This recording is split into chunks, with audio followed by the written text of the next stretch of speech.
ओम वंदे गौ मातरम। मित्रों, जब कोई व्यक्ति कानूनी व्यवस्था से त्रस्त होकर आत्महत्या कर ले तो बात बहुत गंभीर हो जाती है।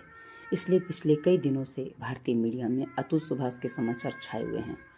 अतुल को न्याय मिले सबकी चाह है, मेरी भी है, किंतु मेरे मन में कुछ प्रश्न भी हैं। क्या अन्य कोई विकल्प नहीं था? केवल आत्महत्या ही विकल्प बचा था?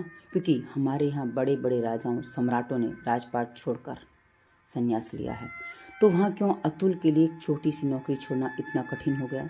क्योंकि जब सम्राटों ने बड़े बड़े साम्राज्य हाथ के मैल की तरह छोड़ दिए तो छोटी सी नौकरी क्यों ना छूट पाई अतुल से? जानते हैं इसके पीछे कारण क्या था? कारण था मानसिक स्वास्थ्य, जहाँ सात्विक सकारात्मक विचारों और संवेदनशीलता का संपूर्ण अभाव था। तो क्या अतुल की आत्महत्या के लिए केवल कानूनी व्यवस्था और उसकी पत्नी, उसके परिवार वाले ही दोषी हैं? क्योंकि मेरे अनुसार तो यहाँ सबसे बड़ा दोष उस मैकाले शिक्षा व्यवस्था का भी है, जिसमें पढ़कर निकला हुआ व्यक्ति केवल धन कमाने की मशीन बनकर रह जाता है। उसके भीतर की भावनाएं, संवेदनाएं, लगाव कहीं ना कहीं समाप्त से हो जाते हैं और ये पता ही नहीं चलता कि कब कैसे हो गए। बस डिग्री लेकर वह धन कमाने के पीछे लग जाता है।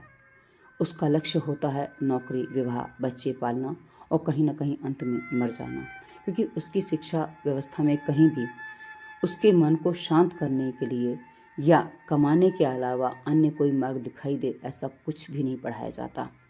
वहीं वैदिक शिक्षा के बाद आध्यात्मिक समझ का विकास होता है, जहाँ ज्ञात होता है कि हमारे अनेकों जन्म है और आगे भी होंगे, तो आत्महत्या तो कोई विकल्प ही नहीं है। परिणाम स्वरूप धैर्य और संतुलन विकसित होता है और समाज में सहअस्तित्व में कैसे रहा जाता है वह भी वहाँ सिखाया जाता है। साथ ही अधिकार से पहले कर्तव्य कैसे निभाते हैं उसके बारे में भी कर्तव्य बोध होता है, क्योंकि यदि अतुल को कर्तव्य बोध होता तो वह माता पिता के प्रति अपने कर्तव्य के लिए सजग होता, न कि आत्महत्या के लिए।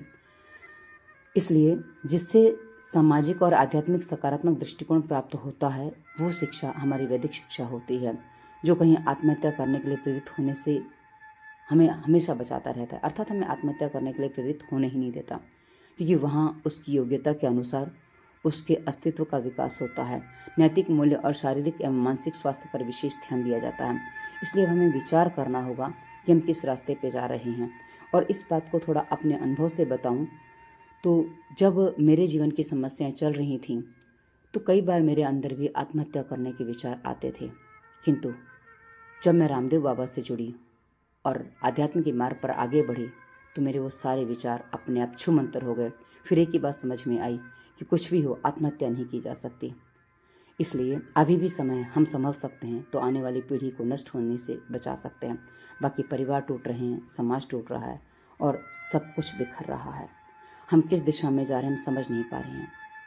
हो सके तो कमेंट करके बताइएगा कि आप क्या समझते हैं, क्या सोचते हैं। आपने सुना इसके लिए